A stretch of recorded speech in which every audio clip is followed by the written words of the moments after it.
नमस्कार साथियों, Suryanagari unique law classes के यूट्यूब चैनल पर मैं उर्मिला राठी आपका हार्दिक स्वागत और अभिनंदन करती हूँ।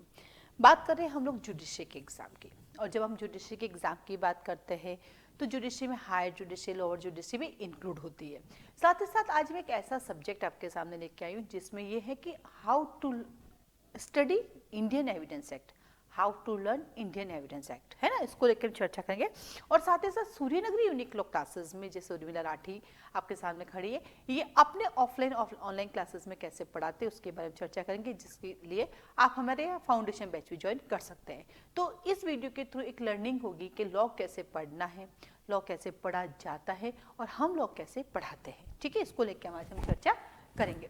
तो चलिए स्टार्ट करते हैं। आज हम एक ऐसा सब्जेक्ट जो बहुत सारे एग्जाम में आपके काम आने वाला है, और इसका नाम है इंडियन एविडेंस एक्ट 1872।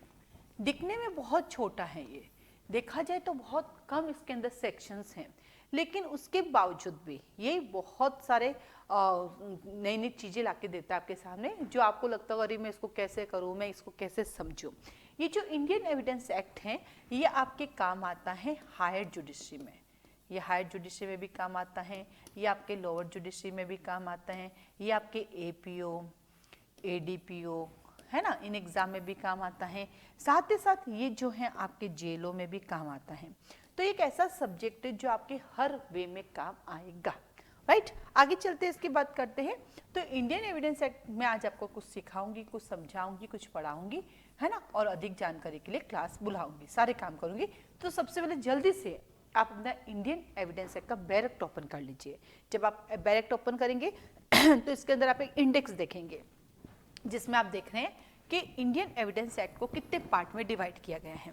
तो कहता है इंडियन एविडेंस एक्ट को हम 3 पार्ट में डिवाइड करते हैं, और 3 पार्ट को 11 चैप्टर में डिवाइड करते हैं, और 11 चैप्टर को हम 167 सेक्शन में डालते हैं। फिर इसका एक्सटेंड जो है हम पूरे इंडिया में कराते हैं, होल ऑफ इंडिया में। और ये होल ऑफ इंडिया में कब से कराते हैं हम, ये हम कराते हैं आपके 31 अक्टूबर 2019 से। ठीक है, और इसकी कमेंसमेंट डेट क्या है, इसकी है 1 सितंबर 1872 है। ठीक है, साथ ही साथ आता है कि इसमें सिग्नेचर कब हुए, तो सिग्नेचर की डेट हमेशा अपने बैरक के सेक्शन 1 के ऊपर लिखी होती है 15 मार्च। सिग्नेचर की डेट क्या है, सिग्नेचर की डेट है इसकी 15 मार्च 1872 है। अब आता है इंडियन एविडेंस एक्ट की ड्राफ्टिंग किसने की थी, सर जेम्स स्टीफन ने की थी। वैसे आईपीसी की ड्राफ्टिंग किसने की, लॉर्ड मेकाले ने। तो सीआरपीसी की कोई ड्राफ्टिंग है नहीं। पहले हम सीआरपीसी पढ़ते थे, पहले की सीआरपीसी हमारी कौन सी थी, 1898 की थी। फिर उसको चेंज किया और हम पढ़ने लग गए सीआरपीसी 1973। तो यहाँ से यहाँ का जो सफ़र है वो जे.एल. कपूर की रिपोर्ट से हुआ। किसकी रिपोर्ट आई, जे.एल. कपूर की रिपोर्ट से थी। तो ये मोटे मोटे 3 एक्ट है, हमें पता होना चाहिए। सीपीसी का ऐसा कोई पार्लियामेंट ने बनाया, ऐसी कोई रिपोर्ट के बारे में सुना नहीं है। ठीक है, तो हमें पता होना चाहिए कि सर जेम्स स्टीफन ने बनाई, क्योंकि जो जूनियर लॉ ऑफिसर का एग्जाम देते हैं तो पूछ लेते हैं कि एविडेंस एक्ट की ड्राफ्टिंग किसने किया, किसने बनाया था। ठीक है, जनरली लॉ कौन बनाता है, पार्लियामेंट बनाती है। लॉ को पार्लियामेंट के द्वारा बनाया जाता है, प्रेसिडेंट के द्वारा उसको वेरीफाई किया जाता है, सिग्नेचर किए जाते हैं। स्टेट के अंदर स्टेट लेजिस्लेचर बनाती है, ये सब कॉन्स्टिट्यूशन में लिखा हुआ होता है। चलिए आगे बढ़ते हैं। हम आगे बढ़ते तो हम देखते हैं कि इंडियन एविडेंस को 3 पार्ट में डिवाइड किया। पार्ट 1 कहता है रेलेवेंसी ऑफ फैक्ट। देखो आपके बैरेक्ट में लिखा हुआ है सेक्शन नंबर 1, 2 का 55, यहाँ पूरा नहीं लिख रही हूँ, बैरेक्ट में लिखा हुआ है। पार्ट 2 कहता है ऑन प्रूफ। प्रूफ किसको देने होंगे, 56 से लेकर 100 तक। और थर्ड पार्ट जब आप देखेंगे तो आता है effect and protection of evidence. Section number बात करेगा 101 से 167 तक।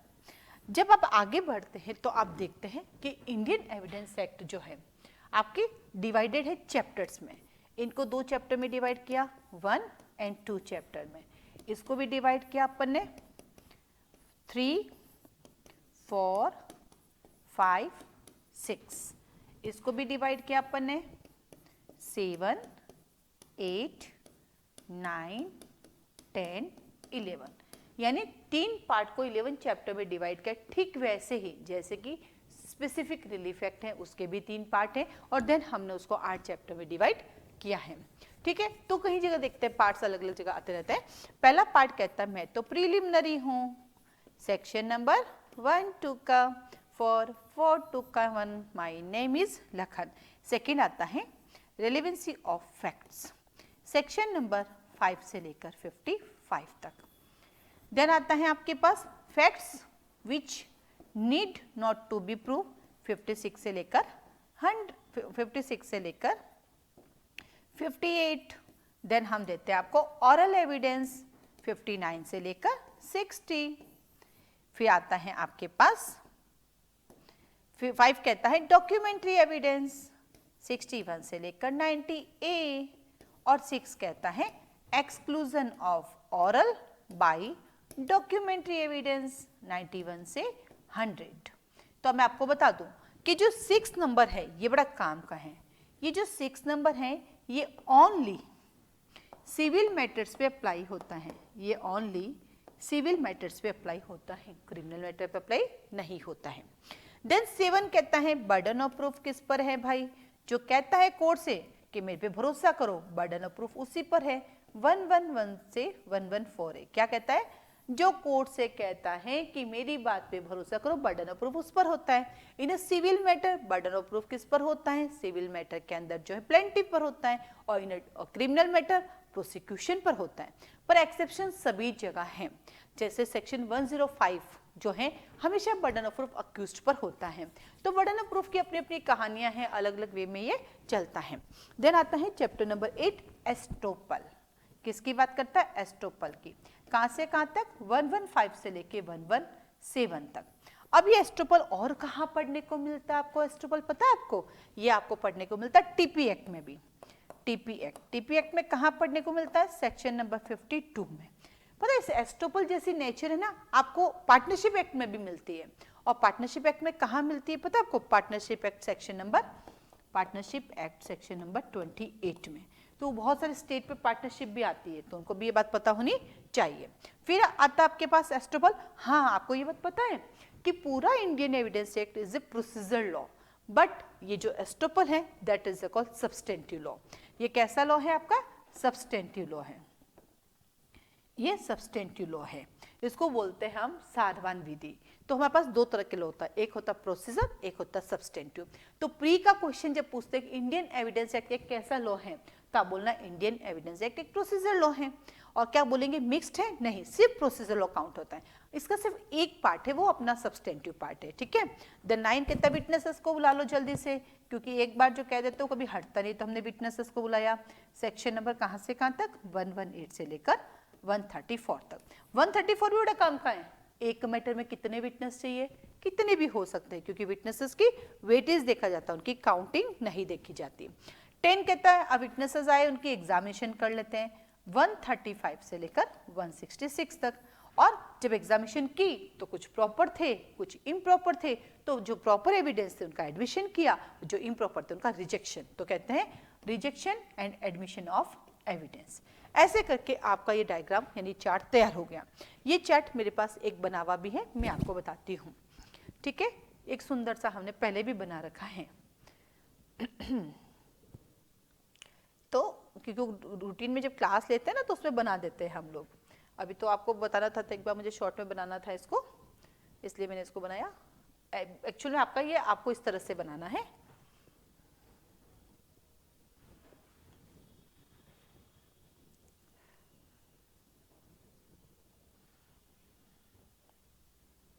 ड्यूरिंग क्लास हम लोग क्वेश्चंस भी प्री के बनाते रहते हैं, जैसे आप देख रहे हो क्वेश्चन बना, ऑरल एविडेंस होगा, डॉक्यूमेंट्री या कौन सा एविडेंस होगा, तो ये चलता रहता है क्लास के दौरान।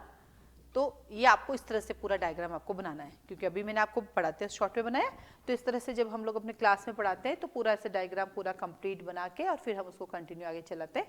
तो ये देखिए, जो अभी मैं आपको जितना बोली, ये इतना सुंदर सा आपको एक डायग्राम बनाना है। इस जब आप ये जिस वीडियो से पढ़ाई कर रहे हो, तो सबसे पहले आपका काम है कि आज आपको बैठ के ये सुंदर सा आपको डायग्राम बनाना है, जो भी मैंने शॉर्ट में बनाया था आपके साथ चर्चा करते हैं। तो आपको इससे बनाना 3 पार्ट में पूरा डिवाइड किया, फिर 2 चैप्टर, फिर ये हम लोग क्लासरूम ऐसे पूरा तैयार कराते हैं, क्लास में याद भी करते हैं और रिवीजन भी कराते हैं। तो ये आपका चार्ट हो गया तैयार, ठीक है। चार्ट तैयार हो गया, चलो वापस चलते हैं हम इंडियन एविडेंस एक्ट के उसी की जगह पे चलते हैं वापस। जहाँ से हम आए थे वापस वहीं चलते हैं जो अभी हम पढ़ रहे थे। चलिए,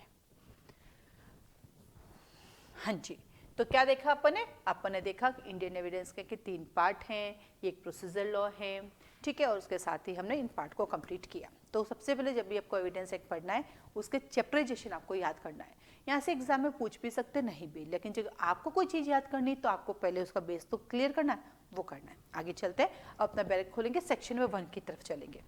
सेक्शन नंबर 1 की तरफ जब भी हम जाते हैं तो सेक्शन 1 में जाने से पहले हमें कुछ चीज़ें देखनी होती है। तो सेक्शन 1 कहता है मैं शॉर्ट टाइटल हूँ। क्या हूँ मैं शॉर्ट टाइटल हूँ, मैं एक्सटेंट हूँ और मैं कमेंसमेंट हूँ। बट इससे पहले हम चलते हैं इंडियन एविडेंस एक्ट की तरफ। इंडियन एविडेंस एक्ट कैसा है, कुछ अन्य बातें हैं। First is a lex fori law है। कैसा लॉ है? Lex fori. तो इंडियन एविडेंस एक्ट एक लेक्स फोरी लॉ है। ठीक वैसे ही Indian evidence act lex fori law है, ठीक वैसे ही है जैसे कि आपका लिमिटेशन एक्ट। लिमिटेशन एक्ट भी हमारा लेक्स फोरी लॉ है। और आपको मैं बात बताऊं, ये हमारा इंडियन एविडेंस एक्ट है और ये हमारा एविडेंस लिमिटेशन एक्ट है, दोनों ही हमारा प्रोसीजर लॉ है। दोनों ही प्रोसीजर लॉ है। इसका मतलब लॉ कितने टाइप के होते हैं? लॉ 2 टाइप के होते हैं। 2 टाइप के लॉ होते हैं। एक होता है आपके पास प्रोसीजर लॉ और एक होता है सब्सटेंटिव लॉ।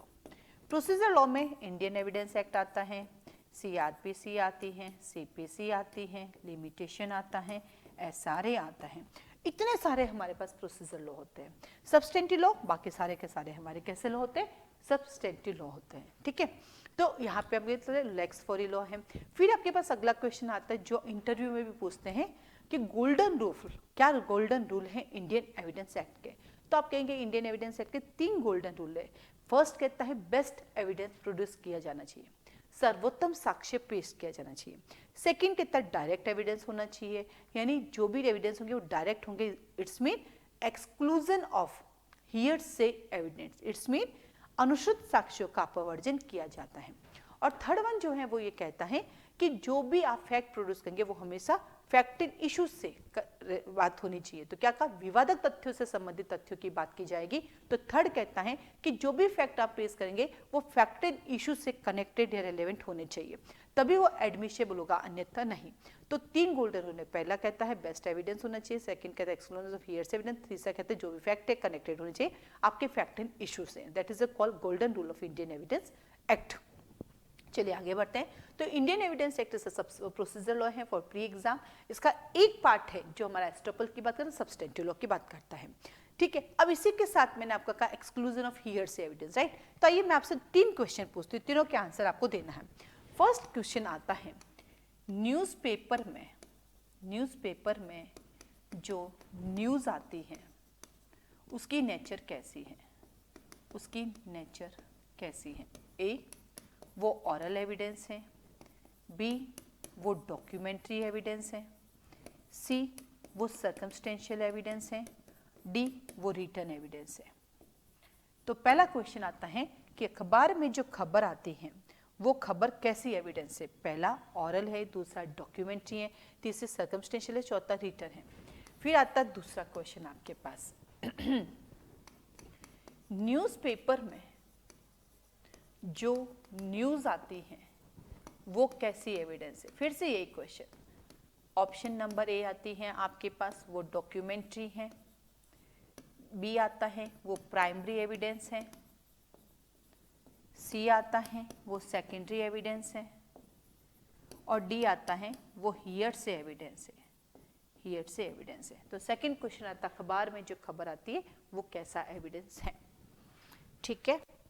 थर्ड वन आता है Indian evidence act. Indian evidence act इनमें से किसका अपवर्जन करता है, यानी एक्सक्लूजन करता है? नंबर 1 कहता है आपके ऑरल एविडेंस का, नंबर बी बात करता है सर्कमस्टेंशियल एविडेंस का, नंबर सी बात करता है हियरसे एविडेंस का, नंबर डी बात करता है ऑल ऑफ द अबव का। All of the above. इन तीनों के आंसर आपको चैट बॉक्स में लिखने हैं कि इंडियन एविडेंस एक्ट की नेचर कैसी है।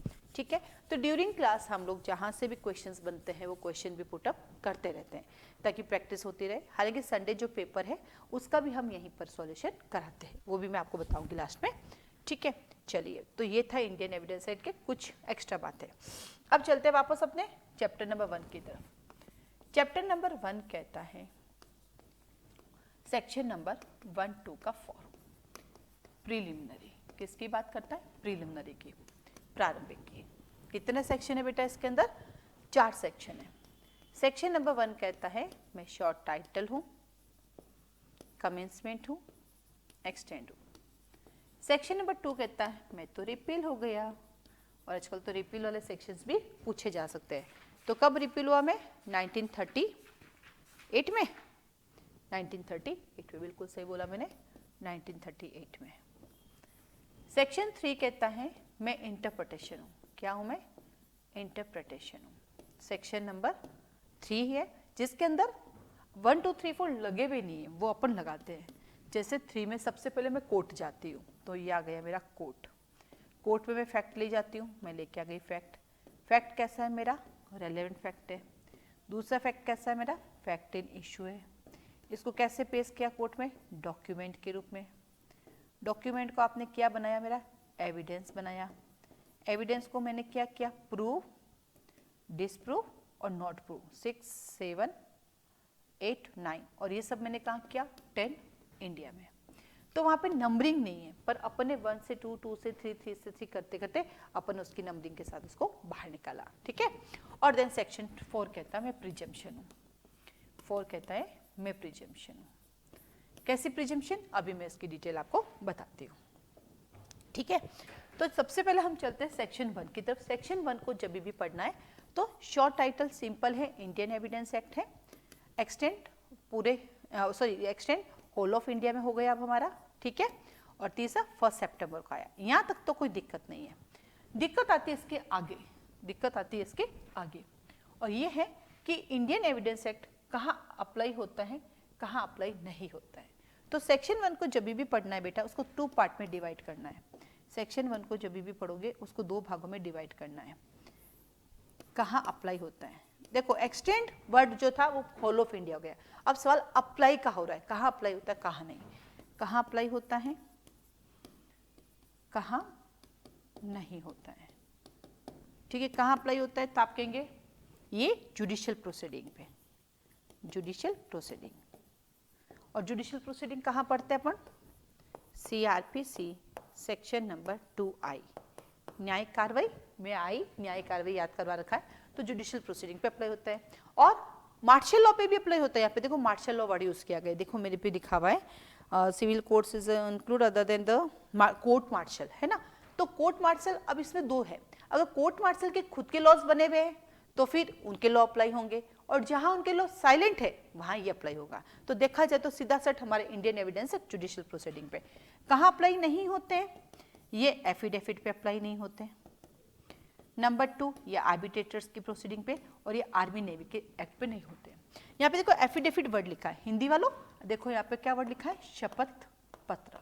बेटा अपने पास 2 वर्ड होते हैं, एक होता है शपथ पत्र, एक होता है शपथ। इंग्लिश में तो एफिडेविट और ऑथ क्लियर होती है। एफिडेविट रिटन में होता है और ऑथ जो है हमारा ऑरल होता है। हिंदी में हमारे पास 2 शब्द आते हैं, एक आता है हमारे पास एफिडेविट और एक आता है हिंदी में शपथ पत्र और शपथ। तो याद रखना बेटा शपथ पत्र जो है वो हमेशा कैसा होता है? रिटन होता है। और ऑथ मैं राम नाम धर्म की कसम खाता हूँ, जो कुछ कहूँगा सच के अलावा कुछ नहीं कहूँगा, जो कोर्ट में बुलाई जाती है वो ऑथ होती है। कोर्ट के अंदर ये जरूरी नहीं है बेटा कि आपको भागवत गीता लाएंगे कुरान लाएंगे, ऐसा नहीं होता है। वहाँ पे जनरली ही बुलवाते हैं, क्योंकि मैं बेटी बचाओ को लेके काम करती थी, तो गवर्नमेंट के साथ मैंने खूब काम किया है PCPNDT एक्ट को लेके। तो कुछ केसेस में मैं भी एज ए विटनेस जाती थी, तो मुझे पता है कि मेरी कई बार चीफ एग्जामिनेशन हुई, क्रॉस हुई, री एग्जामिनेशन। तो प्रैक्टिकल सारा एक्सपीरियंस, इसलिए हमारी क्लास के बच्चों को हम प्रैक्टिकल भी बता दें, क्योंकि खुद की क्रॉस एग्जामिनेशन हो चुकी है, मेरी खुद की चीफ एग्जामिनेशन हो चुकी है। कई बार लगता है सीखेंगे, लेकिन सब कुछ प्रैक्टिकल सीख रखा है। और जोधपुर के बड़े बड़े एडवोकेट्स ने मेरी क्रॉस एग्जामिनेशन कर रखी है, तो ये पता क्रॉस एग्जामिनेशन कौन सी ऐसी चीज़ें होती है जो हमेशा यूज़ की जाती है। तो सब कुछ प्रैक्टिकल है, और कई बार ऊपर वाले को धन्यवाद देते तो अच्छा ये सब इसलिए एक्सपीरियंस हुआ कि कोचिंग खोलना था, क्योंकि एक बेटर कोचिंग चलाने के लिए आपके पास प्रैक्टिकल एक्सपीरियंस चाहिए, और हर चीज़ का प्रैक्टिकल अनुभव मेरे पास है। तो वो कहीं ना कहीं मेरे कोचिंग में मेरे लिए बड़ा काम कर होता है, स्टूडेंट को समझने में भी बड़ा अच्छा लगता है उनको। तो यहाँ पे जो हम बात करते हैं किसकी करते हैं, एक तो ना ये कंपनी वालों को कहना पड़ेगा कि देखो महिलाएं भी पढ़ाती हैं, ये देखो सारे बाल से टच हो जाता है और महिलाओं के बाल होते हैं, तो ये कंपनी वाला ना पुरुषों के हिसाब से बोर्ड ना बनाए भैया, हम महिलाएं भी पढ़ाती है, हमारे हिसाब से भी आपके बोर्ड बनने चाहिए, ठीक है। तो एफिडेविट में तो ये हिंदी में एफिडेविट रिटन होता है और ऑथ हमेशा ऑरल होती है। तो राम नाम की धर्म की कसम जो खाऊंगा सच कहूंगा, ये हमारा ऑथ होता है, ठीक है। जनरली जो है हमारा ये एफिडेविट सिविल प्रोसीडिंग में काम आता है, लेकिन सीआरपीसी में कुछ प्रोविजंस हैं, जैसे कि प्ली बार्गेनिंग में आपको एफिडेविट देना पड़ता है, पब्लिक सर्वेंट के कैरेक्टर पे जब आप अंगुली उठाते हो तो एफिडेविट देना पड़ता है, और जब समन की सर्विस आउटसाइड से होती है तो जब वहाँ से वापस आता है तो वो साथ में एफिडेविट देता है। यानी अगर हम देखेंगे तो हमें सीआरपीसी में 68 में एफिडेविट देखने को मिलेगा, हमें सीआरपीसी में 265B में देखने को मिलेगा, है ना, और हमें सीआरपीसी में 291, ये 3 सेक्शन है हमारे सीआरपीसी के, 293 सीआरपीसी के, इन 3 जगह हमें एफिडेविट देखने को मिलती है। बाकी जनरली सारा काम ओथ पर ही होता है, शपथ पर ही होता है, ठीक है।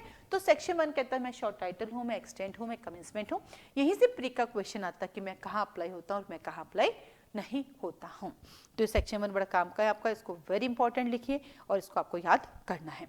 सेक्शन 2 कहता है मैं 1938 में रिपील हो गया हूँ, तो मेरा कोई लेना देना आपसे है नहीं। सेक्शन 3 कहता है मैं कोर्ट हूँ, अब यहीं से हमारा बड़ा काम की चीजें आती हैं। तो सेक्शन 3 कहती है कोर्ट, और सेक्शन 3 कहती है इंटरप्रिटेशन क्लोज, किसकी बात करता है, इंटरप्रिटेशन क्लोज। आपने एक चीज नोट की होगी कि कहीं जगह डेफिनेशन वर्ड यूज आता है, कहीं जगह इंटरप्रिटेशन वर्ड आता है। डेफिनेशन का एरिया वाइड होता है, एक बार दी गई डेफिनेशन सभी जगह काम आती है, लेकिन इंटरप्रिटेशन पर्टिकुलर उस एक्ट के लिए होती है जिसके लिए दी गई है। डेफिनेशन क्लोज ABCD 1 2 3 4 से डिनोट होता है। ये जो इंटरप्रिटेशन क्लोज है डिनोट हो भी सकता है, डायरेक्ट भी हो सकता है, जैसे ट्रांसफर ऑफ प्रॉपर्टी एक्ट का भी सेक्शन 3 इंटरप्रिटेशन है, वहां पर भी नंबरिंग नहीं लगी हुई है, यहाँ पर भी नहीं है, तो इनमें डेफिनेशन में नंबरिंग, इंटरप्रिटेशन क्लोज में नंबरिंग हो भी सकती है, नहीं भी, लेकिन डेफिनेशन क्लोज में नंबरिंग आपको हमेशा देखने को मिलेगी। तो क्या समझे कि डेफिनेशन जो है उसका स्कोप वाइड होता है, वो एक बार दी गई सभी जगह अप्लाई होती है, लेकिन इंटरप्रिटेशन पर्टिकुलर उस कानून के लिए होती है जिसके लिए उसको दिया जाता है। अब सबसे पहले यहाँ पे देखेंगे किसकी डेफिनेशन है, कोर्ट की। तो सबसे पहले हम कोर्ट जाते हैं, ये कोर्ट की डेफिनेशन देता है। यहाँ पे कोर्ट का क्या मतलब है, ये प्री का क्वेश्चन आ चुका है कि कोर्ट में क्या इंक्लूड नहीं है। तो देखो यहाँ पे कोर्ट का मतलब है जज या मजिस्ट्रेट या ऐसा कोई पर्सन जिसको एविडेंस लेने के लिए अपन ने ऑथराइज कर रखा है। ऐसा वर्ड क्यों बोला, देखो कोर्ट के अंदर मजिस्ट्रेट है, ठीक है, कोर्ट के अंदर जज है, ठीक है, और ऐसा पर्सन है जिसको हमने ऑथराइज किया है। ये ऑथराइज किया कौन है, जिसको एविडेंस लेने के ऑथराइज किया है, याद करो, कमीशन। सीपीसी ऑर्डर नंबर 26, वहाँ पे कमीशन होता है, सुना, कमीशन, कमीशन को ऑथराइज किया जाता है। और सीपीसी में और कमीशन कहाँ है, सेक्शन नंबर 75 से लेकर 78 तक, ठीक है। ये कमीशन है तो उसमें एक प्रोविजन है कि कमीशन भी कोर्ट समझा जाता है, उसके पास कोर्ट की सभी पार होती हैं, बट कमीशन को पनिशमेंट देने की शक्ति नहीं होती है, इसलिए यहाँ पे कहा ऑथराइज किया गया। अब अगला क्वेश्चन आता क्या इंक्लूड नहीं है कोर्ट में, तो क्या इंक्लूड नहीं है, इंक्लूड नहीं आर्बिट्रेटर्स, आर्बिट्रेटर्स को कोर्ट नहीं माना। जब आप आर्बिट्रेशन एक्ट पढ़ेंगे तो उसका एक सेक्शन है 19, आर्बिट्रेशन एक्ट का सेक्शन 19 पढ़िएगा, उसमें लिखा हुआ है कि आर्बिट्रेशन पर सीपीसी भी अप्लाई नहीं होती है और इंडियन एविडेंस एक्ट भी अप्लाई नहीं होती है। इसलिए यहाँ पर भी देखो कोर्ट में लिखा आर्बिट्रेशन नहीं आता, सब सेक्शन 1 में भी लिखा है, सेक्शन 1 में भी लिखा आर्बिट्रेशन पे अप्लाई नहीं होता है, और आर्बिट्रेशन में भी लिखा हुआ है कि भैया उनका अलग अलग प्रोसीजर है। हालांकि जरूरत पड़ती है आर्बिट्रेशन में, ऐसी नहीं है, सेक्शन नंबर 9 को लेकर, है ना, हमें जरूरत पड़ती है एविडेंस लेने के लिए सेक्शन 9 आर्बिट्रेशन एक्ट के। तो आर्बिट्रेशन खुद विटनेसेस को नहीं बुला सकती है, ध्यान रखना, आर्बिट्रेटर्स खुद विटनेसेस को नहीं बुला सकते हैं, उनको कोर्ट को कहना पड़ेगा। कौन से कोर्ट को, जहां से मैटर फॉरवर्ड होकर आया या जिसका जुरिस्डिक्शन लगता है। आर्बिट्रेशन की प्रोसीडिंग बड़ी शानदार प्रोसीडिंग है, आप डायरेक्ट आर्बिट्रेशन के पास भी जा सकते हो, आप कोर्ट के पास जा सकते हो, तो कोर्ट भी आपको भेज सकता है। तो उस केस में जब आर्बिट्रेटर को विटनेसेस की जरूरत होती है तो खुद से आपको समन नहीं बरसता, वो उस जुरिडिक्शन वाले कोर्ट से कहेगा कि भैया हमें इन विटनेसेस की जरूरत है, फिर कोर्ट उन विटनेसेस को बुलाएगा और कहेगा आप डायरेक्ट अब आर्बिट्रेटर्स के पास जाइए। क्लियर। तो सेक्शन नंबर 9 आर्बिट्रेशन एक्ट, तो जिनके कोर्स में आर्बिट्रेशन एक्ट है वो आर्बिट्रेशन का सेक्शन 9 और सेक्शन नंबर 19 जो है इसके साथ जरूर पढ़िएगा, ठीक है। चलिए आगे चलते हैं अपन।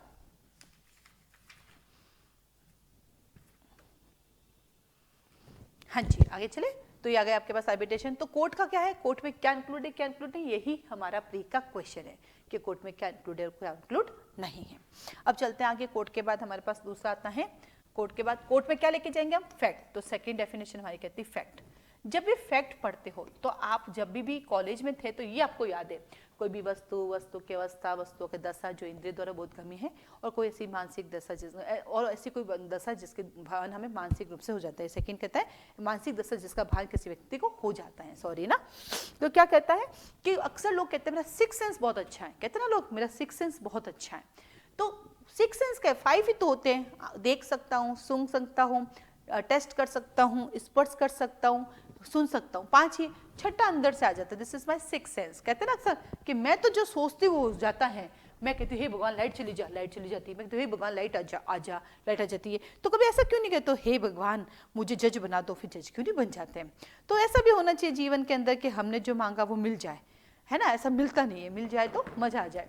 तो this is your six sense. लेकिन यहाँ हमारे पास 5 ही सेंस होते हैं।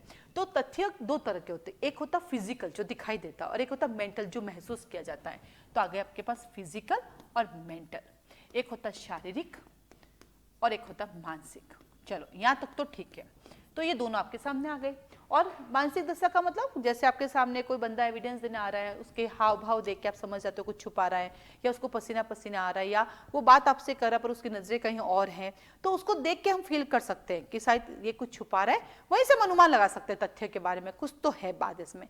जस्ट लाइक CRPC सेक्शन 280 है ना, साक्षी की भावभंगी के बारे में टिप्पणी है ना, डी मैनर ऑफ विटनेसेस की बात करता है, तो वो भी हमारे पास इसमें आ जाता है। अब ये तो हो गया according to law, but knowledge point of view से हम फैक्ट को कुछ और तरीके से समझते हैं, जिसको मैं बोलती हूँ classification of facts. Classification of facts क्या कहता है, तथ्यों का वर्गीकरण। किसका वर्गीकरण, तथ्यों का वर्गीकरण। जब हम फैक्ट्स की बात करते हैं, उसके वर्गीकरण की बात करते हैं, तो पहला हमारे पास आता है रेलेवेंट फैक्ट। सारी चीजें हमारे पास क्या है, रेलेवेंट फैक्ट होना चाहिए। सेकंड हमारे पास आता है fact in issue, fact in issue होना चाहिए। थर्ड वन कहता है हमारे पास inconsistency of fact, inconsistency of fact. और फोर्थ वन आता है इररेलेवेंट फैक्ट। तो जो रेलेवेंट फैक्ट है वो हम पढ़ते हैं सेक्शन नंबर 3 में, फैक्ट इन इशू भी पढ़ते हैं सेक्शन नंबर 3 में, इनकंसिस्टेंसी ऑफ फैक्ट असंगत तथ्य ये हम पढ़ते हैं सेक्शन 11 में देखिएगा, और इररिलेवेंट फैक्ट हम पढ़ते हैं सेक्शन 43 इंडियन एविडेंस एक्ट में, section number 43 Indian evidence act. ठीक है, अब जब आप इसकी देखते हैं तो आपने एक चीज नोट कीजिएगा कि ये फैक्ट एडमिशेबल होते हैं, ये भी एडमिशेबल होते हैं, ये प्ली ऑफ एलिबी मैं कहीं और था, वहां नहीं था, यहाँ नहीं था, ये भी हमारा एडमिशेबल होता है, बट ये हमारा इनएडमिशेबल होता है, इसको एडमिट नहीं किया जाता। याद आया गाय चुराने वाला, याद आया, वो उसकी पत्नी थी, उसको अडल्ट्री के लिए किया, फिर वो सेकंड मैरिज कर देती, वो बोलती पत्नी है ही नहीं। तो irrelevant fact Indian evidence act कहता मैं एक्सेप्ट नहीं करता, because of section 5 of Indian evidence act कहता है मैं सिर्फ रेलेवेंट फैक्ट और फैक्ट एंड इश्यू को एडमिशेबल करता हूँ, उनके एग्जिस्टेंस और नॉन एग्जिस्टेंस की बात करता हूँ, उसके अंदर मुझे किसी से कोई लेना देना नहीं है। काम फतेह की है, ढंग की है तो बात करें, अन्यथा जाए। मुझे कई बार बच्चे फ़ोन करते हैं नोटिफिकेशन के बारे में, उनकी डेट के बारे में, एज के बारे में, क्वालिफिकेशन के बारे में, मैं क्षमा मांगती हूँ कि देखो बेटा इस मुझे नहीं पता, नोटिफिकेशन तो चेंज हो जाते हैं, मेरे पे भरोसा करके कुछ गड़बड़ हो जाए तो नोटिफिकेशन का कुछ पता नहीं, आज 40 साल की कल 35 हो जाए, आज 35 लिखी कल 45 हो जाए। तो मैं हमेशा कहती हूँ जो चीज़ नोटिफिकेशन में लिखी है बेटा वो नोटिफिकेशन से वेरीफाई करो, क्योंकि इंडियन एविडेंस एक्ट यही कहता है जो चीज़ रेलेवेंट है वो मैं आपको बताऊंगा, जो इररिलेवेंट है उसके लिए मुझे क्षमा करें। ठीक है, तो फैक्ट को देखा तो 2 टाइप के थे, फिर फैक्ट के आगे गए तो हमारे पास फैक्ट इन इशू है, रेलेवेंट फैक्ट है, इररिलेवेंट फैक्ट है, इनकंसिस्टेंसी फैक्ट है। इसको समझना इसलिए जरूरी है क्योंकि जो फैक्ट है वो तो फैक्ट है, वो अपने आप में कोई भी आपको डिस्प्यूट रेज नहीं करती, जो रेलेवेंट फैक्ट है वो भी कोई डिस्प्यूट रेज नहीं करती, लेकिन जो इररिलेवेंट फैक्ट है वही तो डिस्प्यूट रेज करती, वही तो विवाद उत्पन्न करती है, और वहीं से आपके विवादक सारे आ जाते हैं। इनकंसिस्टेंसी फैक्ट है, आपकी बातों से इनकंसिस्ट है फिर भी रेलेवेंट है, जैसे कि राम पर इल्जाम लगा के उसने मर्डर किया, बट राम तो उस दिन लाहौर में था, कलकत्ते में था, लंदन में था, तो ये वहाँ होने के बाद भी कनेक्टेड तो नहीं है, फिर भी हमारे पास क्या है, वो एडमिशेबल है ताकि राम को बचाया जा सके। It's mean Indian evidence act सिर्फ मराने का काम नहीं करती, वो आपको बचाने का काम भी करती, वो आपको प्रोटेक्ट भी करती है। हम जब भी इंडियन एविडेंस एक्ट देखते हैं तो हमें लगता है सिर्फ मराने का काम है, नहीं, वो मराने के साथ साथ आपको बचाने का काम भी करती है। ठीक है, तो ये था हमारा फैक्ट। चलिए फैक्ट से आगे चलते हम। फिर फैक्ट के आगे हम देखते हैं रेलेवेंट फैक्ट है हमारे पास। क्या है रेलेवेंट फैक्ट? जब भी रेलेवेंट फैक्ट की डेफिनेशन पढ़ोगे तो पहले तो 5 से 55 पता होना चाहिए, क्योंकि रेलेवेंट फैक्ट में लिखा है कि वो फैक्ट रेलेवेंट है जो इस एक्ट के अकॉर्डिंग जो दिए गए हैं उनसे रेलेवेंसी है, और वो रेलेवेंसी 5 से 55 की है। तो दो चीजें हैं कि रेलेवेंट फैक्ट जो है उससे दो बातें, पहला वो कनेक्टेड होना चाहिए और सेकेंड वो एडमिशेबल होना चाहिए। ऐसा क्यों बोला मैंने कि वो 5 से 55 से संबंधित होना चाहिए और वो स्वीकार्य होनी चाहिए, स्वीकृत होने चाहिए? ऐसा क्यों बोला? क्योंकि इंडियन एविडेंस एक्ट की एक लाइन चलती है और वो लाइन ये है कि all relevant facts are not admissible, all relevant facts are not admissible but all admissible facts are relevant. तो so is a connected and admissible होना चाहिए, वो ग्राह्य होना चाहिए, इसको हिंदी में बोलते हैं ग्राह्य, वो ग्राह्य होना चाहिए। अर्थात कुछ ऐसे सेक्शंस हैं जो रेलेवेंट हैं फिर भी एडमिशेबल नहीं है, तो वो है सेक्शन नंबर 121 से 131। तो जब कभी भी आपके सामने ये क्वेश्चन आता है, जब कभी भी आपके सामने ये क्वेश्चन आता है, कौन सा क्वेश्चन आता है कि all relevant facts are not admissible but all admissible facts are relevant, सभी सुसंगत तथ्य ग्राह्य नहीं होते हैं बट सभी ग्राह्य तथ्य सुसंगत होते हैं। यदि ऐसा क्वेश्चन आपके सामने आता है तो उसके आंसर में आपको लिखना है section number 5, section number 136 and then exception section number 121 to 131। ये पूरा करोगे तो आपका एक 6 नंबर का क्वेश्चन कंप्लीट हो जाएगा। ठीक है, फिर केस लॉज भी जो आपको याद है वो आपको उसके साथ मेंशन करने हैं। चलिए, तो ये थी रेलेवेंट फैक्ट की डेफिनेशन। अब चलते हैं फैक्ट इन इशू। जब आप फैक्ट इन इशू को पढ़ते ना, बड़ा खतरनाक है ये, इसको समझने के लिए बड़ा अजीब सा है, बड़ी खतरनाक लैंग्वेज है। एक फैक्ट अपने आप में ही या अन्य तथ्यों से कनेक्टेड होकर क्या बन जाता है फैक्ट इन इशू। कौन सा फैक्ट अपने आप से जो है फैक्ट इन इशू हो सकता है? अभी एक एग्जाम्पल देती हूँ। क्या कहा कि एक महिला थी, उस महिला के पति की डेथ हो गई। जब उस महिला के पति की डेथ हो गई तो बिल्कुल नहीं रोई। फिर अपने एक रिवाज होता है 12 दिन का रिवाज, 12 दिन हो जाते हैं, 12 दिन होके कंप्लीट हो जाते हैं।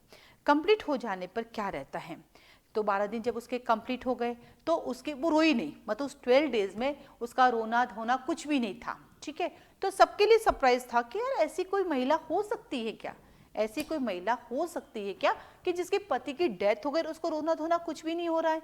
तो लोगों को लगा कुछ तो गड़बड़ है, क्योंकि आदमी हमेशा वही होता है खुश जिसको उससे मतलब उससे उससे पीछे छोड़ा है।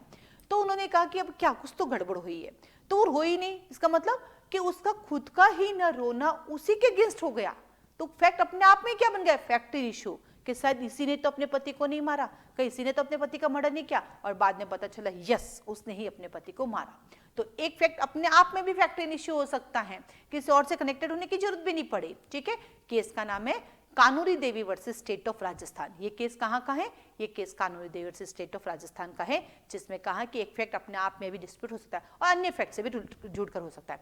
अब जब फैक्ट एंड इश्यू को पढ़ना है तो उसको थोड़ा इजी करते हैं। ठीक है, देखो सूट या प्रोसीडिंग में, किसमें, सूट या प्रोसीडिंग में क्या चल रहा है, यहाँ पे किसकी चीज की लड़ाई हो रही है, फैक्ट एंड इश्यू की लड़ाई किसके ऊपर हो रही है, तो सूट और प्रोसीडिंग में हमारे पास 3 चीजों की लड़ाई है, या तो राइट्स की लड़ाई है, या लाइबिलिटीज की लड़ाई है, या डिस्क्वालिफिकेशन की लड़ाई है। इनके क्या बात करता है, इनके एग्जिस्टेंस की बात करता है, इनके नॉन एग्जिस्टेंस की बात करता है, इनके नेचर की बात करता है, इनके एक्सटेंट की बात करता है। एक पार्टी उसके बारे में एक्सेप्ट करती है, दूसरी उसको डिनाई करती है, तो क्या हो जाता है, फैक्ट इशू हो जाता है। क्या कहा कि किसी सूट या प्रोसीडिंग में, किसकी बात की, किसी सूट और प्रोसीडिंग में राइट, अधिकार, दायित्व और नियोग्यता के बारे में, उस अधिकार, दायित्व, नियोग्यता के अस्तित्व, अनस्तित्व या उनके नेचर या उनके एक्सटेंट के बारे में एक पार्टी एक्सेप्ट करती है, दूसरा डिनाई करती है, तो जैसे एक पार्टी एक्सेप्ट दूसरा डिनाई करेगा वहीं पर हमारा फैक्ट एंड इशू रेज हो जाएगा। तो जब भी आप इस डेफिनेशन को पढ़ो तो इस डेफिनेशन के अंदर आप इन चीज़ों को पढ़ोगे तो आपको क्लियर हो जाएगा। तो राइट, लायबिलिटी और डिसेबिलिटी, राइट, लायबिलिटी और डिसेबिलिटी, ठीक है। तो इसको एक छोटा सा डायग्राम के थ्रू पढ़ना तो ये आपके लिए ईजी हो जाएगा, नहीं तो आप पढ़ते रहोगे पता नहीं फैक्ट एंड इशू क्या कह रहा है, फैक्ट एंड इशू क्या कह रहा है, कुछ समझ ही नहीं आएगा। फिर इसका एक एक्सप्लेनेशन दे रखा है और एक्सप्लेनेशन कहता है इसमें एक एक्सप्लेनेशन भी दे रखा है और वो एक्सप्लेनेशन कहता है कि in civil matter fact and issue कब रेज होता है। देखो क्रिमिनल के अंदर तो फैक्ट एंड इशू राम ने मर्डर किया, उसने कहा मैंने नहीं किया, वहीं स्टार्ट हो गया। पर सिविल में कब होता है, तो सिविल में जब एक पार्टी अपना प्लेंट पेश करती है तो दूसरा उस पर रिटन स्टेटमेंट लाती है या काउंटर क्लेम लाती है या फिर क्या करती है उसके सेट ऑफ लाती है। तो जैसे वो प्लीडिंग अपना पेश करती है उसी समय फैक्ट एंड इशू रेज होता है। जब मैं कुछ मांगने आई सामने ला के अपने प्लीडिंग में उसको डिनाई करता है तो वहां पे फैक्ट एंड इशू रेज हो जाता है। तो ऐसे आपको फैक्ट एंड इशू को याद करता है। तो जनरली फैक्ट एंड इशू क्या होते हैं, हमारे केस के ग्राउंड्स होते हैं और जिनके आधार पर हमारे जज सब जो है जजमेंट प्रोनाउंस करते हैं। तो ये फैक्ट एंड इशू हम लोग कहाँ कहते हैं, इसको बोलते हैं कोर्ट के द्वारा इशू सेटलमेंट करना। और फैक्ट एंड इशू से इशू सेटलमेंट किए जाते हैं, कहाँ पर किए जाते हैं, सीपीसी ऑर्डर नंबर 14 में, सीपीसी के ऑर्डर नंबर 14 में किए जाते हैं, ठीक है। तो सबसे पहले हम कोर्ट गए, पहला डेफिनेशन कोर्ट पे हमने फैक्ट दिए, फैक्ट में जो रेलेवेंट थे वो दिए, फिर फैक्ट एंड इशू हुआ और इनको कैसे हमने प्रूव किया, डॉक्यूमेंट से। तो अगली डेफिनेशन आपकी आती है डॉक्यूमेंट। जब भी आप डॉक्यूमेंट की डेफिनेशन पढ़ते हैं, जब भी आप दस्तावेज की परिभाषा पढ़ते हैं तो आप आईपीसी का सेक्शन 29 भी पढ़िएगा, क्योंकि आईपीसी का सेक्शन 29 भी डॉक्यूमेंट है, ये भी डॉक्यूमेंट है। और डॉक्यूमेंट दोनों में एक ही चीज अंतर है, लास्ट लाइन में यहाँ पे जहाँ रिकॉर्ड वर्ड लिखा हुआ है वहाँ पे एविडेंस लिखा है, बाकी पूरा का पूरा कॉपी पेस्ट है, बाकी पूरा का पूरा आपका कॉपी पेस्ट है, ठीक है। चलिए, और वो इतने टाइम से चल रही क्लास, बीच में फ़ोन आते रहते हैं और ये रिकॉर्डिंग हो रही है तो उठा भी नहीं सकते, बड़ा दिक्कत हो जाता है। तो देखिए इसको आईपीसी के साथ जरूर पढ़िएगा। फिर आता है आपके पास इस डॉक्यूमेंट को कैसे प्रोड्यूस करना होता है कोर्ट में, एविडेंस से। अब आता है एविडेंस। इस एविडेंस की बहुत लंबी चौड़ी कहानी है। Evidence according to judiciary 2 type का होता है, अकॉर्डिंग टू प्रैक्टिस कोर्ट में जाते हैं तो 4 तरह के होते हैं, और कॉलेज में एविडेंस बहुत सारे होते हैं। जब एग्जाम आप लिखते हैं तो 12, 13, 14, 15 पता नहीं कितने सारे, हमारे बाबिल जी हैं, डुक्की जी हैं, उसमें तो न जाने कितने हमारे डिफरेंसेस लिखे हुए हैं और टाइप्स लिखे हैं एविडेंस के। तो आइए चर्चा करते हैं एविडेंस के ऊपर। तो एविडेंस कितने टाइप की होती हैं, ये है हमारा एविडेंस। एविडेंस की क्वालिटी है कि जब तक कोर्ट आपको परमिट या रिक्वायर ना करे आप एविडेंस दे भी नहीं सकते। तो एविडेंस 2 है, एक ऑरल एविडेंस होता है, एक हमारा डॉक्यूमेंट्री एविडेंस होता है। ऑरल एविडेंस के लिए 2 बातें हैं, कोर्ट परमिट करता है या कोर्ट रिक्वायर करता है, जबकि ये हम इंस्पेक्शन के लिए देते हैं। और जब से आईटी एक्ट आया तो इसमें इलेक्ट्रॉनिक भी ऐड हो गया, ठीक है। देखो रिटन वर्ड यूज नहीं किया है यहाँ पे, डॉक्यूमेंट्री वर्ड यूज किया है, रिटन वर्ड यूज नहीं किया गया, ठीक है। तो क्या देखा आपने, ऑरल एविडेंस परमिट करेगा कोर्ट या रिक्वायर करेगा, और डॉक्यूमेंट्री जहाँ पे इंस्पेक्शन के लिए आता है, ठीक है। इसीलिए इसका एक्सेप्शन है, इसका एक्सेप्शन क्या है, सेक्शन नंबर 121 से 131 इंडियन एविडेंस एक्ट, क्योंकि ना तो कोर्ट यहाँ पे आपको परमिट करता है और ना ही कोर्ट आपसे रिक्वायर करता है, इसलिए ये रेलिवेंट होने के बावजूद भी एविडेंस में एडमिसिबल नहीं होता है, ध्यान रखिएगा। अब आता है इसको, जब ऑरल एविडेंस की बात करते हैं तो इसकी विस्तार हम कहाँ पढ़ते हैं, सेक्शन नंबर 59 एंड 60 में। जब हम 59 और 60 पढ़ते हैं तो वहाँ पढ़ते हैं डायरेक्ट ऑरल एविडेंस और इनडायरेक्ट ऑरल एविडेंस। जब हम यहाँ पे जाते हैं तो हम पढ़ते हैं सेक्शन नंबर 61 और वो कहता है प्राइमरी एविडेंस और सेकेंडरी एविडेंस। तो ये तो है हमारे जुडिशरी पॉइंट ऑफ व्यू से टाइप ऑफ एविडेंस, ठीक है। अब चलते हैं कोर्ट की तरफ। तो कोर्ट में जब जाते हैं तो हमारे एविडेंस डिफरेंट हो जाते हैं। कोर्ट में एविडेंस 4 प्रकार के होते हैं। इन प्रैक्टिकल आस्पेक्ट, प्रैक्टिकल आस्पेक्ट 4 प्रकार के, पहला ऑरल एविडेंस, दूसरा डॉक्यूमेंट, ये तो 2 रहेंगे, तीसरा सर्कमस्टेंशियल एविडेंस, परिस्थितिजन्य, कैसे एविडेंस, परिस्थितिजन्य, और चौथा हो जाता है हियर से। हालांकि हियर से एविडेंस ऑरल एविडेंस का ही पार्ट है, लेकिन फिर इसको अलग से बोलते हैं अनुश्रुत साक्ष्य, साक्ष्य सुनी सुनाई बातें, अनुश्रुत साक्ष्य। तो ये हमारा हियर से एविडेंस है। तो हमारे पास कितने प्रकार के हो गए, प्रैक्टिकली 4 प्रकार के हो गए। ऑरल तो पता ही है आपको, डॉक्यूमेंट्री। सर्कमस्टेंशियल लाइक खून से सने कपड़े, रामपुरी चाकू पे लगा खून, कमरे में बिखरा हुआ खून, पत्थर पे लगा हुआ खून, या कोई सामान, या किसी का जूता गिरा हुआ, कपड़े मिलना, घड़ी मिलना, ये सब हमारे सर्कमस्टेंशियल एविडेंस है। और हियर से जिसको हमने डायरेक्ट नहीं देखा है, इनडायरेक्टली सुना है, और वो क्रेडिबल है, उसमें क्रेडिबिलिटी है, और जब उनमें क्रेडिबिलिटी होती है तो वो हमारे एविडेंस में एडमिशेबल होती है। या जब हमारे पास दूसरा एविडेंस अवेलेबल नहीं होता है तब भी हमें इनको लेना पड़ता है। और इंडियन एविडेंस एक्ट के ऐसे बहुत से प्रोविजंस हैं जो हियर से एविडेंस को एडमिशेबल करता है। माना कि इंडियन एविडेंस एक्ट कहता है एक्सक्लूजन ऑफ हियर से एविडेंस, बट जब क्रेडिबिलिटी होगी और दूसरा एविडेंस अवेलेबल नहीं होगा है तो एक्सेप्शन सभी जगह है। तो कुछ एक्सेप्शंस भी हैं जहाँ पे हम हियर से एविडेंस को भी एडमिशेबल करते हैं। और फिर आता है हमारे पास दूसरे बहुत सारे आते हैं। तो दूसरे बहुत सारे एविडेंस जो हम कॉलेज की पढ़ाई करते हैं तो न जाने कितने एविडेंस लिख के आए, हमें भी याद नहीं होगा, 10, 12, 15, क्योंकि वहाँ तो पेज भरने होते हैं, तो वहाँ पे हम बहुत सारे एविडेंस लिख सकते हैं। चलिए एविडेंस दे दिए। अब इन एविडेंस को कोर्ट में क्या करना पड़ता है बेटा, इसमें करना पड़ता है प्रूव्ड, डिसप्रूव्ड और नॉट प्रूव्ड। ये मेन एग्जाम में पूछ लेते हैं, नॉट प्रूव्ड। अब ये जब आप पढ़ोगे ना तो बहुत खतरनाक तरीके से बना है। जब आप इसको पढ़ते हैं ना तो बहुत अजीब सा बना हुआ है। तो इसको करने के लिए आप इसको पॉइंट में डिवाइड कर ले। इसको जब 2 पॉइंट बना देंगे तो उसके बाद थोड़ा सा इजी हो जाएगा, यानी इन सबको आप पॉइंटों में कर लीजिए। ये तो अकेला ही है, इसकी तो जरूरत ही नहीं है। जैसे कि आप अपना डायरेक्ट ओपन कीजिए, मैं आपको पॉइंट बनवाती हूँ। लिखा ना प्रूव्ड, है ना, तो कहते हैं ना वही पहले हिंदी वाले, कोई तथ्य साबित हुआ कहा जाता है। नंबर 1 बना लेंगे, जब न्यायालय अपने समक्ष के विषय पर विचार करने के पश्चात। नंबर 1, जब न्यायालय अपने समक्ष के विषय पर विचार करने के पश्चात। नंबर 2, या तो बिलीव करे उस तथ्य का अस्तित्व है। नंबर 3, या उसके अस्तित्व को इतना अधिक संभाव्य समझे कि उस विशिष्ट मामले की परिस्थिति में किसी प्रज्ञावान व्यक्ति को इस अनुमान पर कार्य करना चाहिए कि ऐसा हो सकता है। अब इजी हो गया, 3 पॉइंट बन गए इंग्लिश वाले।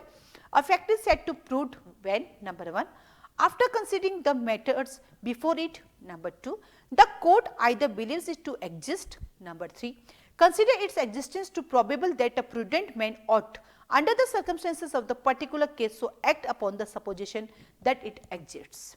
बस इसको तोड़ दिया, कुछ नहीं किया, तोड़ के अब उसे एग्जाम में लिख दो कि कोर्ट के सामने जब भी कोई बात आती है कोर्ट को इस बात पे भरोसा करके चलना चाहिए कैसा हुआ। और कोर्ट कहता है मेरे अलावा अगर उस जगह पे कोई और बंदा है तो वो भी उस सर्कमस्टेंस, उस स्पेशल पर्टिकुलर टाइम पीरियड में उसको भी सोच के चलना चाहिए कि ऐसा कुछ हुआ होगा, राइट। तो क्या कहा इसमें कि तोड़ोगे तो याद हो जाएगा। तो प्रूव में एग्जिस्टेंस की बात होती है, प्रूव में फैक्ट्स के, प्रूव में फैक्ट्स के एग्जिस्टेंस की बात होती है। और प्रूडेंट मैन होता है वो भी मान के चलता है। नॉट प्रूव में फैक्ट के नॉन एग्जिस्टेंस की बात होती है और प्रूडेंट मैन को ये मान के चलना चाहिए। जैसे कि भूत नहीं होते, छोटा बच्चा पानी लेने जाते हैं किचन में, रात को बोला मम्मा भूत है, मम्मा कहती नो नो बेटा भूत नहीं होता है। तो कोर्ट भी कहता है भैया भूत नहीं होता, रात को सपने में भूत आता ही नहीं किसी के भी, और कुछ नहीं कह के जाता है।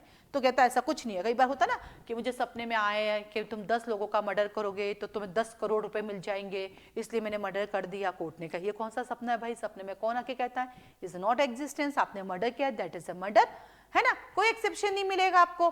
तो जो चीज सबको दिखती है, प्रज्ञावान व्यक्ति को दिखती है, कोर्ट को भी दिखती है, और जो कभी नहीं होती कोर्ट के तो आपको भी मान के चलना चाहिए भूत प्रेत नहीं होते हैं। तो इस तरह से हम प्रूफ डिसप्रूव को छोटे मोटे एग्जाम्पल से और ऐसे करके समझा देते हैं, नहीं तो ये याद नहीं होता और उसको थोड़ा तोड़ देते हैं। और नॉट प्रूव तो सबको याद है, जो ना तो प्रूव हुआ है और ना ही नॉट प्रूव हुआ है। और ये सारी की सारी कहाँ होती है हमारी, ये सब होता है इंडिया में। इंडिया रे इंडिया, वेरी गुड, इंडिया वाले वेरी वेरी गुड। ये इंडिया की परिभाषा हम IPC में भी पढ़ते हैं, सेक्शन 18, CPC में भी पढ़ते हैं 2 से 1B, CRPC में भी पढ़ते हैं सेक्शन 2 के F में, सब जगह अलग अलग लिखी हुई है। इंडिया है, कहीं भी देखो जाओ इंडिया तो दिखेगा, भिन्न भिन्न भांति भांति का मेरा इंडिया है, ठीक है। कॉन्स्टिट्यूशन में इंडिया की डेफिनेशन का है, चैट बॉक्स में जरूर लिखिएगा, ठीक है। तो इसको हम पूरा रीडिंग भी करवाते हैं क्लास में, ऐसे पॉइंट जैसे आपको बनाए, एक एक लाइन रीड कराते हैं। रीजन घर से बैठ के बच्चा खुद से डायरेक्ट नहीं पढ़ सकता, इसलिए हमारा शुरू से एक किराया यूनिक लो क्लासेस का कि हम समझाएंगे, कंसेप्ट भी क्लियर कराएंगे, कोड का पॉइंट बताएंगे, क्वेश्चंस भी रेज करेंगे, साथ में रीड भी कराएंगे और बच्चों से ही कराएंगे, ताकि जब आपका बैग कलरफुल हो जाएगा तो थोड़ा आपका अपना लगने लगेगा, तो उसको बेटर कर पाएंगे, ठीक है। फिर आता है आपके पास, आगे चलते हैं सेक्शन नंबर 4 की तरफ। अब आता है सेक्शन 4 प्रिजम्पशन। प्रिजम्पशन कितने टाइप की होती है, 3 तरह की होती है। पहला होती है फैक्ट की प्रिजम्पशन, दूसरी होती है लॉ की प्रिजम्पशन, और तीसरी होती है मिक्स्ड प्रिजम्पशन, जिसके अंदर लॉ और फैक्ट मिक्स होता है। फैक्ट की जो प्रिजम्पशन है बेटा वो मे प्रिजम्पशन है। फैक्ट की जो प्रिजम्पशन है उसको कहते हैं मे प्रिजम्पशन। लॉ की प्रिजम्पशन 2 टाइप की होती है, एक होता है आपका शेल और एक होता है आपका कंक्लूसिव प्रूफ। हिंदी में कहते हैं निश्चयिक सबूत। जो मे प्रिजम्पशन होती है इसको बोलते हैं ये रिबटेबल होती है, ये भी रिबटेबल होती है, ये भी आपकी रिबटेबल होती है और ये इरिब्यूटेबल होती है। ये आपकी खंडनीय होती है, ये भी आपकी खंडनीय होती है और ये अखंडनीय होती है, ठीक है। और लॉ की मिक्स्ड प्रिजम्पशन है, ये अकॉर्डिंग टू सर्कमस्टेंसेस है, सर्कमस्टेंसेस के अकॉर्डिंग रिबटेबल और इरिबटेबल होती है। तो जनरली पूछते हैं प्रिजम्पशन कितने टाइम की, तो आप सीधा कहते हो मे, शेल और कंक्लूसिव प्रूफ। नहीं, फैक्ट की, लॉ की और देन मिक्स्ड। फैक्ट के अंदर मे आती है जो रिबटेबल होती है, जो कोर्ट का discussion, that is a called discussion power of court, court का डिस्कशन पावर होती है। शेल में कोर्ट को करना ही पड़ता है और कंक्लूसिव प्रूफ में तो हो रह ही जाता है। अब जब भी हम इसको पढ़ते हैं तो हम एक चीज नोट करते हैं, इसको याद करना भी बहुत ईजी है। जब आप इसको याद करोगे तो इसमें 3 पॉइंट बनेंगे आपके, जब ये याद करोगे तो इसमें 2 पॉइंट बनेंगे और जब ये करोगे तब भी 2 पॉइंट बनेंगे। ये कहता है जब मे प्रिजम्पशन, कोर्ट के सामने कोई चीज आती कोर्ट मान के चलेगा अनटिल और अनलेस, जब तक उसको डिस्प्रूव ना कर दे, बट कोर्ट खुद भी प्रूफ की मांग कर सकता है। जबकि वही हम शेल की प्रिजम्पशन करते हैं तो 2 बातें आती है, कोर्ट किसी चीज को मान के चलेगा, कब तक, जब तक उसको डिस्प्रूव ना कर दे।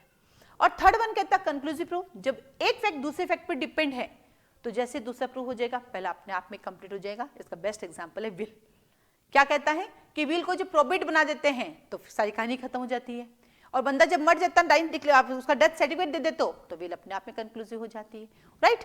तो इस तरह से हम इसको डिटेल पढ़ना होता है, तोड़ के पढ़ेंगे तो आपको याद हो जाएगा, ठीक है। तो इसी तरह से सूर्यनगरी यूनिक लॉ क्लासेस जो है पढ़ाती है, पूरा डिटेल रहता है, साथ में केस लॉज भी ऐड कराती है। अभी ये तो यूट्यूब पे था इसलिए नहीं लिखवाया, और बैरक के थ्रू ही पढ़ाते हैं। बैरक में जो भी सपोर्टिव बुक्स होती है वो हम खुद ही आपको प्रीफर कर देते हैं। क्लास वाले बच्चों को नोट्स अलग से नहीं होते, उसी में साथ साथ लिखाते रहते हैं। बच्चा डेली अपना नोट्स बना के ला के देता है और डेली बना के हमें चेक भी कराता है। मैंने आपको पहले भी 1-2 PDF दिखाई थी, आज भी मैं आपको दिखाती हूँ कि यहाँ पे जो नोट्स हैं वो स्टूडेंट बनाते हैं रूटीन बेसिस पे। जब हम उनको पढ़ाते हैं तो उसी बेसिस पे वो लोग जो है अपने नोट्स भी प्रिपेयर करते हैं, क्योंकि अलग से कोई नोट्स नहीं होता बेटा। अब मैंने जितना भी पढ़ाया है वो आपको तभी समझ में आएगा ना जब आप यहाँ बैठ के साथ साथ पढ़ेंगे। अलग से नोट्स होते तो फिर हम कब कई मार्केट में देना शुरू नहीं कर देते, हमें भी फायदा हो जाता ना, 2 पैसे तो हमें भी मिल जाते, इसमें नुकसान तो कुछ होता ही नहीं, उल्टा ज़्यादा फायदा होता हमें कि नहीं होता, उल्टा ज़्यादा फायदा हो जाता ना हमें। तो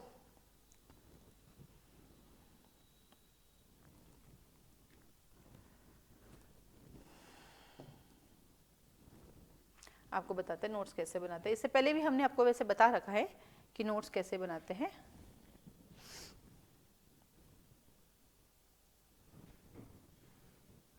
पर बनाने सारे देखो आपको ही होते हैं। उसका रीजन है कि खुद की बनी हुई चीजें आपको हमेशा याद रहेगी, खुद की बनी हुई चीजें हमेशा याद रहती है।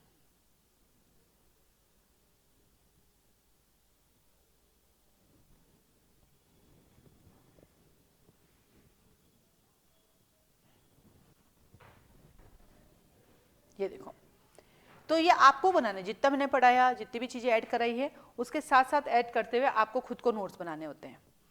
तो इससे क्या होता है कि दूसरों के नोट्स पढ़ने की भी जरूरत नहीं पड़ती हमें, और खुद जब लिखते हैं, जितना मैंने आपको लिखा है, केस लॉज होते हैं, जितना मैं लिखा रही हूँ, खुद से लिखोगे हमेशा के लिए याद हो जाएगा। खुद की संपत्ति तैयार होती है, इज योर एसेट ना, ये आपकी संपदा है, ये आपके लिए खुद की तैयार होती है। क्यों हमें मार्केट के प्रिंटेड नोट्स लेने हैं, वो यूजलेस हैं। हम किसी भी बैरक से बुक से छाप के दे देंगे, आपको क्या दिक्कत है, कहीं से भी उठा के दे देंगे। पर यहाँ बहुत सारी चीज़ों का कलेक्शन है जो यहाँ पे इकट्ठा होकर आपको देते हैं। देखो जैसे जैसे मैं आपको कीवर्ड बता रही हूँ, डायग्राम बना के करी, तो वो आपको पूरा नोट्स में लिखना और हमेशा के लिए काम आएगा और आपको परमानेंटली याद हो जाएगा। ये सबसे बेस्ट है। तो इस तरह से हमारे यहाँ पे सूर्यनगरी यूनिक लॉ क्लासेस में जो है आपके क्या बोलते हैं, फाउंडेशन बैच चलते हैं, जो 8 से 9 महीने का रहता है। हर स्टेट का अपना अलग अलग रहता है और ये आपको काफ़ी हेल्पफुल रहता है। आप वो ज्वाइन कर सकते हैं। टेस्ट सीरीज भी चलती हैं और सुबह शाम क्लासेस भी चलती है, 2 टाइम में। क्लास के बारे में आपको अधिक कोई जानकारी चाहिए तो आप ले सकते हैं। ये जो क्लासेस है ऑनलाइन लाइव चलती है, अभी तक हम इसमें रिकॉर्डिंग नहीं दे रहे हैं।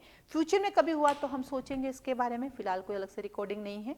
अलग से ना ही हमारे पास कोई नोट्स होते हैं, जो भी है यहाँ है, जो भी एक्स्ट्रा चीज़ मिलती है वो हम आपको देते हैं जो आपके लिए काम आता है। तो अलग से ना तो हमारे पास कोई नोट्स अवेलेबल होते हैं ना ही रिकॉर्डिंग। फ्यूचर में अगर हमें मौका मिला तो हम रिकॉर्ड करेंगे क्लास के लेक्चर को, ताकि किसी दिन आपकी छुट्टी हो जाए तो हम आपको प्रोवाइड कराएंगे।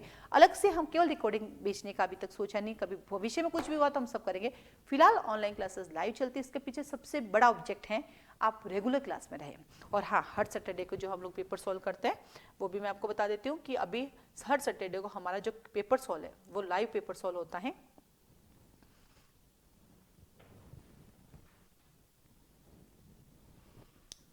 क्योंकि अब स्क्रीन है हमारे पास, इस स्क्रीन के थ्रू हम लोग आ जाते हैं अपने पेपर को लेके और देन हमारा पेपर कंप्लीट रहता है। ये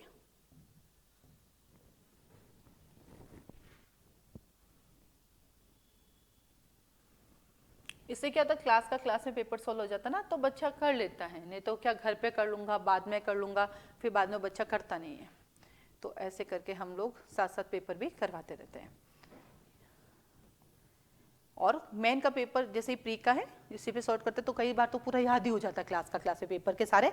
जैसे ये सेक्शन है 133 का, जिसका आंसर आ गया, फिर हम इसको रिवाइज करते हैं, बताओ 133 क्या था, 135 क्या था, 135A क्या है ना, 132 क्या है। तो वापस ये भी रिवीजन हो जाता है, बच्चा साथ साथ लिखता रहता है। और इसी के साथ मेन का पेपर भी होता है, तो उस मेन के पेपर पे पूरा डिस्कस करते हैं, फिर बच्चा घर से वापस उसको लिख के लाता है, देन वो चेक होता है और देता है। तो उसे प्रैक्टिस, मेन चीज़ें हमें लिखने की प्रैक्टिस नहीं होती है। तो हर सैटरडे प्री प्लस मेन का पेपर भी साथ साथ होता है। तो आप हमारी क्लासेस ज्वाइन कर सकते हैं। हम इंडिया के हर स्टेट को पढ़ाते हैं, आप सारे स्टेट का भी ले सकते हैं, उसकी अलग फीस है। आप अलग जैसे राजस्थान का लेना चाहता है, हरियाणा का ले रहे हो या यूपी का ले रहे हो या यूके का ले रहे हो, तो उसकी भी अलग अलग फीस है। और पूरा इंडिया एक साथ लोगे तो फिर दिन में जितने भी क्लासेस होती है, चाहे छत्तीसगढ़ के माइनर एक्ट हो आप उसमें भी बैठोगे, आप यूपी के माइनर एक्ट हो या लोकल एक्ट हो आप उसमें बैठोगे, दिल्ली के माइनर है लोकल है उसमें बैठोगे। मैं हिंदी और इंग्लिश में पढ़ाती हूँ, जैसे आपने मेरा पढ़ा होगा, अभी पूरा सुना होगा मैं। और रीडिंग जो है इंग्लिश में पूरी इंग्लिश वालों के लिए करते हैं, हिंदी में पूरी हिंदी वालों के लिए करते हैं, और कम्युनिकेशन हमारा इंग्लिश में होता है। और क्लास के बारे में कुछ जान कीजिए आप मुझे कॉल मैसेज कर सकते हैं। फीस स्ट्रक्चर के लिए आप व्हाट्सएप मैसेज करें कि मुझे इस स्टेट की फीस आनी है, हम आपको वो भेज देंगे। आज के लिए